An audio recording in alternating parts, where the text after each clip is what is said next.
ದೇವಸ್ಥಾನವನ್ನು ಕಟ್ಟಿಸ್ತಾರೆ. ದೊಡ್ಡ ದೇವಸ್ಥಾನ. ಶಿವನ ದೇವಸ್ಥಾನದಲ್ಲಿ ಮುಖ್ಯವಾಗಿ ಎಲ್ಲರಿಗೆ ಅನ್ನದಾನ ಆಗಬೇಕು. ಶಿವನಿಗೆ ಬಹಳ ಇಷ್ಟ ಅನ್ನದಾನ ಅಂತ ಹೇಳಿದರೆ. ಅನ್ನದಾನ ಇಲ್ಲೇ ಆಗ್ತದೆ, ಅಲ್ಲಿ ಒಬ್ಬ ಸಾಧು ಬಂದು ಊಟ ಮಾಡ್ತಾನೆ ಅಂತ ಹೇಳಿದರೆ, ಆಮಂತ್ರಣ ಕೊಡದೆ, ಅವನಿಗೆ ಹೇಳದೆ, ಗೊತ್ತಿಲ್ಲದೆ ಒಂದು ಅನ್ನದಾನ ಆಗುವಲ್ಲಿ ಒಬ್ಬ ಸಾಧು ಬಂದು ಊಟ ಮಾಡ್ತಾನೆ ಅಂತ ಹೇಳಿದರೆ, ಅದು ಯಾವುದೋ ಒಂದು ರೀತಿಯಲ್ಲಿ ಭಗವಂತ ಬಂದು ಸ್ವೀಕರಿಸಿದ ಅಂತ ಅರ್ಥ. ಆದರೆ ಭಗವಂತ ಸಾಧನ ರೂಪದಲ್ಲಿ ಬರುವುದಿಲ್ಲ. ಒಂದು ಕಾಲದಲ್ಲಿ ಸಾಧು ಸಂತರಲ್ಲಿ ಅಷ್ಟು ಸತ್ಯ ಇತ್ತು.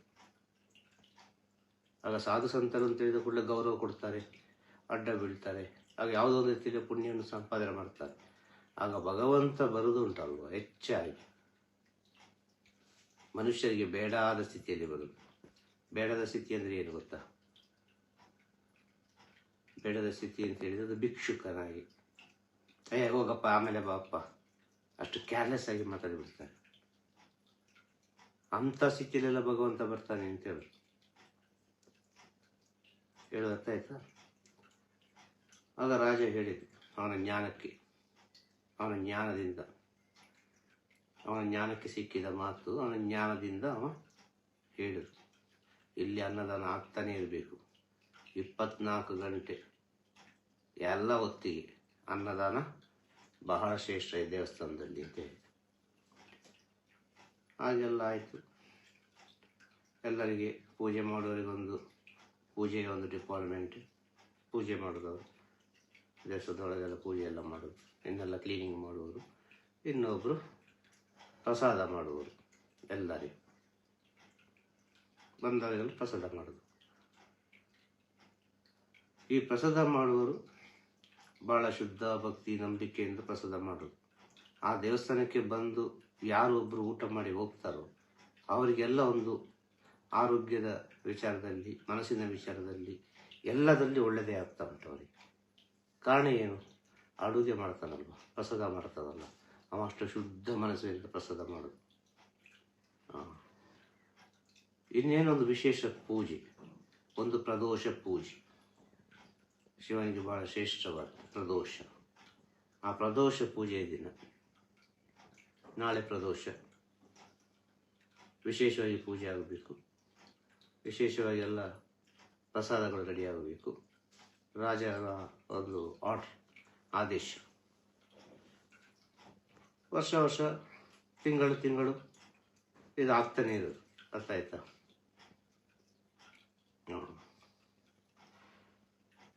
ಈ ಪ್ರಸಾದ ಮಾಡೋರಿಗೆ ಏನಾಗ್ತದೆ ಗೊತ್ತುಂಟ? ಭಯಂಕರ ಸುಸ್ತಾಗಿ ಬಿಡ್ತದೆ. ಹಾಗೆ ಸೇವೆ ಮಾಡ್ತಾ ಇರ್ತಾನೆ, ತರಕಾರಿಗಳು ಹಚ್ಚುತ್ತಾ ಇರ್ತಾನೆ. ನಾಳೆ ಪ್ರದೋಷ, ವಿಶೇಷವಾಗಿ ಪೂಜೆ ಆಗಬೇಕು, ವಿಶೇಷವಾಗಿ ಪ್ರಸಾದ ಆಗಬೇಕು, ಭಕ್ತಾದಿಗಳು ಜಾಸ್ತಿ ಬರ್ತಾರೆ ಅಂತೇಳಿ ಪ್ರಸಾದಕ್ಕೆ ತರಕಾರಿ ಎಲ್ಲ ಕಟ್ ಮಾಡ್ತಾ ಇರ್ತಾನೆ. ನಾಳೆಗೆ ಇವರಿಗೆ ಇದ್ದಕ್ಕಿದ್ದ ಹಾಗೆ ಭಯಂಕರ ಸುಸ್ತಾಗಿ ನಿದ್ರೆ ಬಂದು ಬಿಡುತ್ತದೆ. ತಾಯಿ ಹತ್ರ ಹೇಳ್ತಾನೆ, ಅನ್ನಪೂರ್ಣೇಶ್ವರಿ ಹತ್ರ, ಶಿವ ಇದ್ದಲ್ಲಿ ಅನ್ನಪೂರ್ಣೇಶ್ವರಿ ಇರಲೇಬೇಕು, ಅನ್ನಪೂರ್ಣೇಶ್ವರಿ ಇದ್ದಲ್ಲಿ ಶಿವ ಇದ್ದೇ ಇರ್ತಾರೆ. ಈ ಸತ್ಯವಾದ ವಿಚಾರ. ಆಗ ತಾಯಿ ಹತ್ರ ಹೇಳ್ತಾರೆ, ಅಮ್ಮ ಒಂದು 10 ನಿಮಿಷ ಮಾಡ್ಕೊಳ್ತೇವೆ, ನಾನು ತುಂಬ ಸುಸ್ತಾಗಿದೆ, ನನಗೆ 10 ನಿಮಿಷ ಒಂದು ಸಮಯ ಸಿಕ್ಕಿದೆ ಸಾಕು. 10 ನಿಮಿಷ ಕರೆದ ಕೂಡಲೇ, 10 ನಿಮಿಷ ಆದ ಕೂಡಲೇ ನನ್ನನ್ನು ಎಬ್ಬಿಸಿ ಬಿಡು ನೀನು ಅಂತೇಳಿ ಅನ್ನಪೂರ್ಣೇಶ್ವರಿಗೆ ಅವನ ಪ್ರಾರ್ಥನೆಯನ್ನು ಸಲ್ಲಿಸಿ 10 ನಿಮಿಷ ಅಂತ ಮಲ್ಕೊಳ್ತಾನೆ. 10 ನಿಮಿಷ ಅಂತೇಳಿ ಮಲ್ಕೊಂಡವರಿಗೆ ಎಚ್ಚರಿಕೆ ಆಗುವುದು ಯಾವಾಗ ಅಂತೇಳಿದರೆ, ರಾಜರ ಸೈನಿಕರು ಭಟರೆಲ್ಲ ಬಂದು ಪೂಜೆಗೆ ಎಲ್ಲ ರೆಡಿಯಾಗಿದೆ, ಅಲ್ಲಿ ಆರತಿ ಎಲ್ಲ ರೆಡಿ ಮಾಡಿದ್ದಾರೆ ಪುರೋಹಿತರೆಲ್ಲ, ಪ್ರಸಾದವನ್ನು ಬೇಗ ನೈವೇದ್ಯವನ್ನು ಇಟ್ಟು ಬಿಡಿ ಅಂತ ಹೇಳ್ತಾರೆ. ಇವನು ಕಣ್ಣು ಬಿಟ್ಟು ನೋಡುವಾಗ ಬೆಳಿಗ್ಗೆ ಆಗಿದೆ, ಎಲ್ಲ ರೆಡಿಯಾಗಿದೆ, ಇನ್ನು ಪ್ರಸಾದವೇ ಆಗಲಿಲ್ಲಲ್ಲ, ಎಂತ ಮಾಡೋದು ಅಂತೇಳಿ ಭಯದಲ್ಲಿ ಹೋಗ್ತಾರೆ. ರಾಜನ ಹತ್ರ ಹೇಳಿಬಿಡುವ ಅಂತೇಳಿ ಹೋಗುವಾಗ ರಾಜ ಹೇಳ್ತಾರೆ, ಮಾತಾಡಲಿಕ್ಕೆಲ್ಲ ಸಮಯ ಎಲ್ಲ, ಬೇಗ ನೈವೇದ್ಯವನ್ನು ಇಟ್ಟುಬಿಡ ಅಲ್ಲಿ ಅಂತೇಳಿ. ಬೇಗ ಬೇಗ ಹೋಗು, ನೈವೇದ್ಯವನ್ನು ಇಟ್ಟು ಬಿಡು ಅಂತೇಳಿ. ಎಂತ ಮಾಡೋದು ಅಂತೇಳಿ ಪುನಃ ರಾಜನ ಮಾತಿಗಿಂತ ಹೇಳಲಿಕ್ಕಾಗೋದು, ಅಷ್ಟು ಭಕ್ತಾದಿಗಳಲ್ಲಿ ಸೇರಿದ್ದಾರೆ. ಪೂಜೆಗೆ ರೆಡಿಯಾಗಿದೆ, ಎಲ್ಲವೂ ರೆಡಿಯಾಗಿದೆ ಅಂತ ಹೇಳುವಾಗ ಅಡಿಗೆ ಕೋಣೆಗಳಿಗೆ ಬಂದು ನೋಡುವಾಗ ಮೃಷ್ಟಾನ್ನ ಭೋಜನವೇ ರೆಡಿಯಾಗಿದೆ. ಎಲ್ಲ ರೀತಿಯಲ್ಲಿ ರೆಡಿಯಾಗಿಬಿಟ್ಟಿದೆ ಮೃಷ್ಟಾನ್ನ ಭೋಜನ. ಏನೆಲ್ಲ ಬೇಕು ಎಲ್ಲವೂ, ಸಿಹಿ, ಖಾರ, ಸಾಂಬಾರು, ಪುಳಿಯೋಗರೆ, ಮೊಸರನ್ನ, ಚಿತ್ರಾನ್ನ, ಎಲ್ಲವೂ ಯಾವ ರೀತಿದ್ದು ಬೇಕು ಎಲ್ಲ ರೀತಿಯ ಪ್ರಸಾದಗಳು ರೆಡಿಯಾಗಿದೆ. ನೋಡುವಾಗ ಬಹಳ ಆಶ್ಚರ್ಯ ಆಗ್ತದೆ, ಇದೇನಪ್ಪ ಇದೆ ಅಂತೇಳಿ. ಆದರೂ ಅವನು ಮಾತನಾಡುವುದಿಲ್ಲ. ಇದೆಲ್ಲ ಆ ತಾಯಿಯ ಅನುಗ್ರಹ, ಆ ಶಿವನ ಅನುಗ್ರಹ, ಅದೇನಿಲ್ಲ ಅಂತೇಳಿ ಪ್ರಸಾದವನ್ನೆಲ್ಲ ತಗೊಂಡೋಗಿ ಬೇಗ ಅಲ್ಲಿ ಕೊಟ್ಟು ಬಿಡ್ತಾನೆ. ದೇವಸ್ಥಾನದಲ್ಲಿ ನೈವೇದ್ಯ ಮಾಡಬೇಕು. ನೈವೇದ್ಯ ಮಾಡಲಿಕ್ಕೆ ಪ್ರಸಾದ ಎಲ್ಲ ಕೊಡಬೇಕು. ಮಾಡಿದ ಪ್ರಸಾದನೆಲ್ಲ ಕೊಡಬೇಕಲ್ಲಿ, ಎಲ್ಲಿ ಗರ್ಭಗುಡಿ ಒಳಗೆ ಎಲ್ಲ ಹೋಗಿ ಕೊಟ್ಟು ಪೂಜೆ ಎಲ್ಲ ಆಗ್ತದೆ. ಎಲ್ಲ ಭಕ್ತರಿಗೆ ಅನ್ನದಾನ ಆಗ್ತದೆ. ಇವನ್ನೆಲ್ಲ ದೂರದಿಂದ ನಿಂತುಕೊಂಡು ನೋಡ್ತಾ ಇರ್ತಾನೆ. ಯಾರು ಮಾಡಿದೆ ಈ ಪ್ರಸಾದ, ಇಷ್ಟು ರುಚಿ ಉಂಟು, ಇಷ್ಟು ಚೆನ್ನಾಗಿ ಎಲ್ಲರೂ ಊಟ ಮಾಡ್ತಾ ಇದ್ದಾರೆ, ಇನ್ನಷ್ಟು ಕೇಳಿ ಊಟ ಮಾಡ್ತಾ ಇದ್ದಾರೆ. ಇದು ಏನು ಲೀಲೆ ಅಂತೇಳಿ ಗೊತ್ತಾಗೋದಿಲ್ಲ. ಇದು ಏನು ಅಂತ ಹೇಳುವಾಗ ಒಂದು ವಯಸ್ಸಾದ ಅಜ್ಜಿ ಬರ್ತಾರೆ. ವಯಸ್ಸಾದ ಅಜ್ಜಿ ಬಂದು ಹೇಳ್ತಾರೆ, ನನಗೆ ತುಂಬ ಮೈಕೈ ನೋವಾಗ್ತಾ ಇದೆ, ನನಗೆ ನಿನ್ನೆ ತುಂಬ ಸುಸ್ತಾಗಿದೆ, ನನಗೆ ಏನು ಮಾಡಲಿಕ್ಕೆ ಆಗ್ತಾ ಇಲ್ಲ.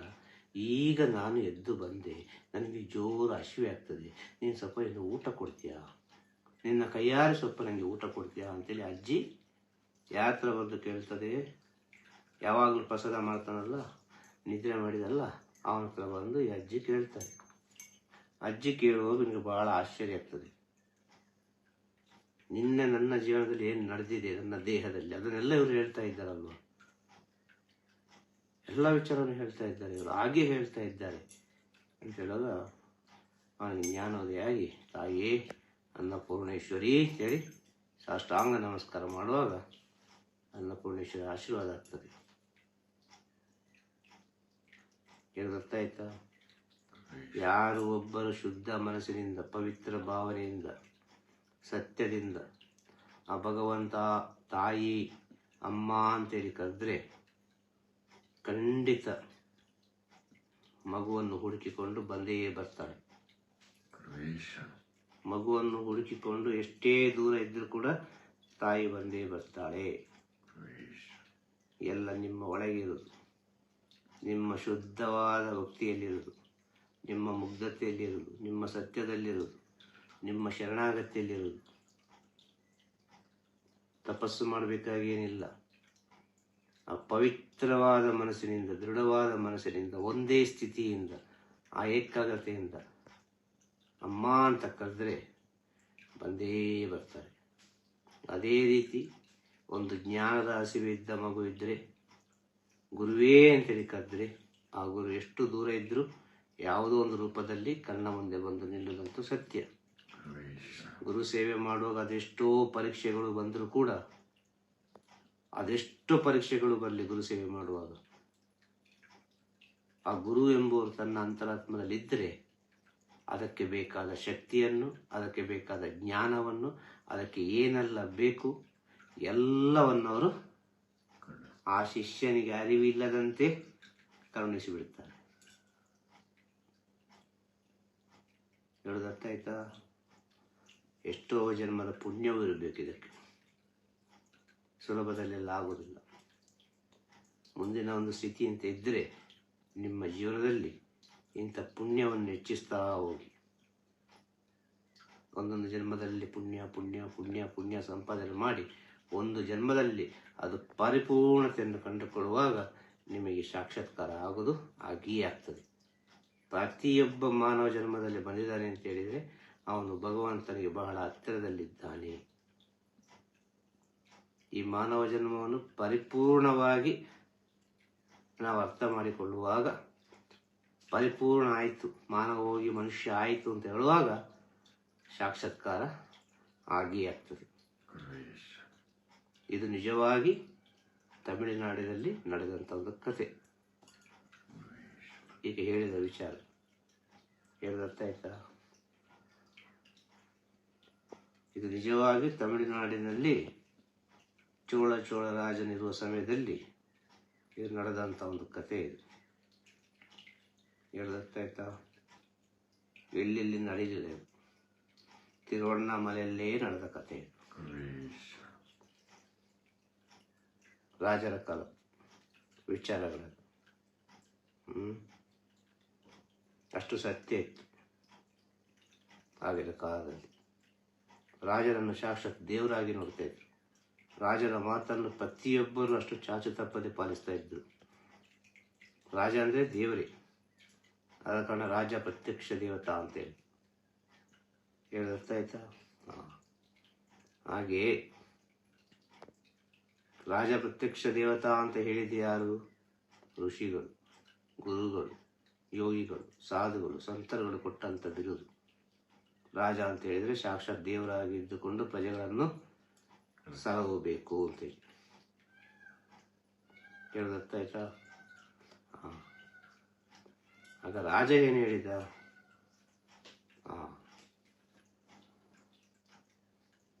ಎಲ್ಲ ಶಿವಮಯ, ಎಲ್ಲ ಗುರುಮಯ. ಗುರು ಇದ್ರೆ ರಾಜ, ಗುರು ಇಲ್ಲದ್ರೆ ರಾಜನೇ ಇಲ್ಲ ಅಂತ ಹೇಳಿದ್ರು. ಒಂದು ರಾಜನಾಗಬೇಕಾದ್ರೆ ಒಂದು ಗುರುವಿನ ಅವಶ್ಯಕತೆ ಉಂಟು ಎಂಬ ಸತ್ಯವನ್ನು ತಿಳಿದವ ಯಾರು? ರಾಜ. ಆದ ಕಾರಣ ರಾಜ ಮೊದಲಿಗೆ ಅವನ ಆಸ್ಥಾನದಲ್ಲಿ ಗುರುವಿಗೆ ಸ್ಥಾನವನ್ನು ಕೊಟ್ಟ. ಆ ಗುರುವಿಗೆ ಸ್ಥಾನವನ್ನು ಕೊಟ್ಟ ಕಾರಣ ಆ ಗುರುಗಳು ಹೇಳಿದ ವಿಚಾರಗಳೆಲ್ಲ ಇವತ್ತಿಗೂ ಎಷ್ಟೋ ಸಾವಿರ ವರ್ಷಗಳ ದೇವಸ್ಥಾನಗಳು ಇವತ್ತಿಗೂ ದೇಶದಲ್ಲಿದೆ ಅಲ್ವಾ? ಚಿದಂಬರ ದೇವಸ್ಥಾನಕ್ಕೆ ಅದೆಷ್ಟೋ ವರ್ಷಗಳಾಯಿತು, 5,000 ವರ್ಷಗಳಾಯಿತು. ಇತಿಹಾಸ ಇದೆ ಅಂತ ಹೇಳ್ತಾರೆ. ಅದೆಂತಲೂ ಹಿಂದೆ ಇರ್ಬೋದು. ಅದು ಡೆವಲಪ್ ಆಗಿ ರಾಜರ ಕೈಯಲ್ಲಿ ಬಂದು ಅದಷ್ಟು ಎತ್ತರಕ್ಕೆ ಬಂದಿರ್ಬೋದು. ಅರ್ಥ ಆಯ್ತಾ? ಅದಂತ ಹಿಂದೆ ಹೋದರೆ, ರಾಜನ ಹಿಂದೆ ಹೋದರೆ ಅದೇನೋ ಒಂದು ಇದ್ದಿರ್ಬೋದಲ್ಲ, ಯಾವುದೋ ಒಂದು ಸಣ್ಣ ಪ್ರಮಾಣದಲ್ಲಿ ಇದ್ದಿರ್ಬೋದಲ್ಲ. ಅದೆಷ್ಟು ವರ್ಷದ ಚರಿತ್ರೆ ಉಂಟು ಅಂತ ಹೇಳಲಿಕ್ಕೆ ಸಾಧ್ಯ ಇಲ್ಲ. ಚಿದಂಬರಂ ಸಿದ್ಧರುಗಳ ಕಾಲದಿಂದಲೇ ಚಿದಂಬರಮ್ಮನ್ನು ಹೇಳ್ತಾ ಇದ್ದಾರೆ. ಆಗಿರುವಾಗ ಇದರ ಸೂಕ್ಷ್ಮವನ್ನು ಹುಡುಕಿಕೊಂಡು ಹೋಗುವಾಗ ಮನುಷ್ಯ ಜನ್ಮದ ಎಲ್ಲ ಅರ್ಥವೂ ನಮಗೆ ತಿಳಿತದೆ ಅಂತ ಹೇಳೋದರ್ಥ ಆಯ್ತಾ? ಒಂದು ಗುರು ಅಂತೇಳಿ ನಮ್ಮ ಜೀವನದಲ್ಲಿ ಬಂದರೆ ಆ ಗುರುವಿನ ಮಾತನ್ನು ನಾವು ನಮ್ಮ ಹೃದಯದಲ್ಲಿ ಇಟ್ಟುಕೊಂಡು, ನಮ್ಮ ಅಂತರಾತ್ಮದಲ್ಲಿ ಇಟ್ಟುಕೊಂಡು, ಆ ಗುರು ಏನು ಹೇಳಿದ್ದಾರೆ ಅದನ್ನು ನಾವು ನಮ್ಮ ಜೀವನದಲ್ಲಿ ಅನುಸರಿಸಲಿಕ್ಕೆ, ಪಾಲನೆ ಮಾಡಲಿಕ್ಕೆ ನಾವು ಪ್ರಯತ್ನ ಪಟ್ಟರೆ ಮಾತ್ರ ಆ ಗುರುವಿನ ದಾರಿ ಅಂದರೆ ಏನು ಅಂತೇಳಿ ಗೊತ್ತಾಗೋದು, ಆ ಗುರುವಿನ ಮಾರ್ಗ ಅಂದರೆ ಏನು ಅಂತ ಗೊತ್ತಾಗೋದು, ನಾವು ಯಾಕೆ ಗುರು ಸೇವೆ ಮಾಡ್ತೇವೆ ಅಂತೇಳಿ ಗೊತ್ತಾಗೋದು, ನಾವು ಯಾಕೆ ಬೇಕಾಗಿ ಜೀವನದಲ್ಲಿ ಗುರುವನ್ನು ಹುಡುಕಿಕೊಂಡು ಹೋಗ್ತೇವೆ ಅಂತೇಳಿ ಗೊತ್ತಾಗೋದು ಯಾವಾಗ ಆ ಗುರು ಹೇಳಿದ ಒಂದೊಂದು ವಿಚಾರವನ್ನು ನಿಮ್ಮ ಒಳಗೆ ಹಾಕಬೇಕು.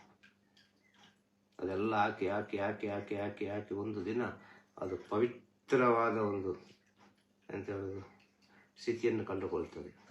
ಯಾವುದು? ಆ ಗುರುಗಳು ಕೊಟ್ಟ ವಿಚಾರಗಳೆಲ್ಲ ಸೇರಿ ಸೇರಿ ಸೇರಿ ಒಂದು ದಿನ ಪವಿತ್ರವಾದ ಒಂದು ವಿಗ್ರಹವಾಗಿ ಸೃಷ್ಟಿಯಾಗ್ತದೆ ಒಳಗೆ, ತಮ್ಮ ಒಳಗೆ ಅದು ಪವಿತ್ರವಾದರೆ ನಮ್ಮನ್ನು ಹೊರಗೆ ನೋಡುವುದು ಪವಿತ್ರವಾಗಿಯೇ ಕಾಣುತ್ತದೆ. ಆಗ ನಾವೊಂದು ಸುಂದರ ಮೂರ್ತಿ ಆಗಬೇಕು ಭಗವಂತನಾಗಿ. ಭಗವಂತ ಅದನ್ನೇ ಹೇಳೋದು, ನನ್ನಾಗಿ ನೀನು ಆಗು ಅಂತ ಹೇಳಿ. ನನ್ನಾಗಿ ನೀನು ಆಗು ಅಂತ ಹೇಳೋದು ಭಗವಂತ. ಅಷ್ಟು ವಿಷಯ ನಾನು ನಿನಗೆ ಕೊಟ್ಟಿದ್ದೇನೆ, ಯಾಕೆ ನೀನು ನನ್ನಾಗಿ ಆಗ್ತಾ ಇಲ್ಲ? ನಿನ್ನೊಳಗೆ ಒಂದು ವಿಚಾರ ಇದೆ, ಅದನ್ನು ಬಿಟ್ಟು ಬಿಡು. ನಿನ್ನೊಳಗೆ ನಾನು ಎಂಬ ಒಂದು ವಿಚಾರ ಇದೆ, ಅದನ್ನು ಬಿಟ್ಟು ಬಿಡು. ಎಲ್ಲವೂ ಮಾಡೋದು ಆ ಶಿವನೇ ಅಂತೇಳಿ ಆಗುವಾಗ ಇಲ್ಲಿ ನಾನು ಎಂಬುದು ಯಾಕೆ ಅಂತ ಕೇಳ್ತಾನೆ. ಆ ನಾನು ಎಂಬುದು ಅತಿ ದೊಡ್ಡ ಮಾಯೆ. ಅದನ್ನು ನಾವು ಯಾವಾಗ ಬಿಡಲಿಕ್ಕೆ ಕಲಿತೇವೋ ಆವಾಗ ಹೀಗೆ ಹೇಳಿದ ವಿಚಾರಗಳೆಲ್ಲವೂ ಸಾಕ್ಷಾತ್ ತಾಯಿಯೇ ಬಂದು ನಮ್ಮ ಜೊತೆಗಿದ್ದು ಎಲ್ಲವನ್ನು ನಡೆಸಿಕೊಡ್ತಾಳೆ. ಈ ಒಂದು ನಂಬಿಕೆ ನಿಮ್ಮಲ್ಲಿದ್ದರೆ ಸಾಕು, ಈ ಒಂದು ಆತ್ಮವಿಶ್ವಾಸ ನಿಮ್ಮಲ್ಲಿದ್ದರೆ ಸಾಕು, ಎಲ್ಲವೂ ತನ್ನಿಂತಾನಾಗಿ ಮುಂದೆ ದಾರಿ ಸಿಗ್ತದೆ ಅಂತ ಹೇಳೋದು. ಈ ನಾನು ಅಂತೇಳಿ ಬಂದ ಕೂಡಲೇ ಯಾವ ದಾರಿಯೂ ಸಿಗುವುದಿಲ್ಲ, ನೀನೇ ದಾರಿ ಹುಡುಕಿಕೋ ಅಂತ ಹೇಳ್ತಾರೆ. ಎಲ್ಲವೂ ನೀನೇ ಅಂತ ಹೇಳುವಾಗ ಎಷ್ಟು ದಾರಿ ಬೇಕು ನಿಂಗೆ ಅಷ್ಟು ದಾರಿ ಕಾಣ್ತದೆ, ಯಾವುದೊಂದು ದಾರಿಲಿ ಹೋಗ್ಬೋದು. ಹೇಳೋದರ್ಥ ಆಯ್ತಾ? ಶುಭವಾಗಲಿ. ತಿರುಚಿಟ್ರಂಬಲಂ ತಿರುಚಿಟ್ರಂಬಲಂ. ಗುರುವೇ ಶರಣಂ. ಗುರುವೇ ಶರಣಂ. ನಮಃ ಶಿವಾಯ. ನಮಃ ಶಿವಾಯ. ನಮಃ ಶಿವಾಯ. ನಮಃ ಶಿವಾಯ. ನಮಃ ಶಿವಾಯ. ನಮಃ ಶಿವಾಯ.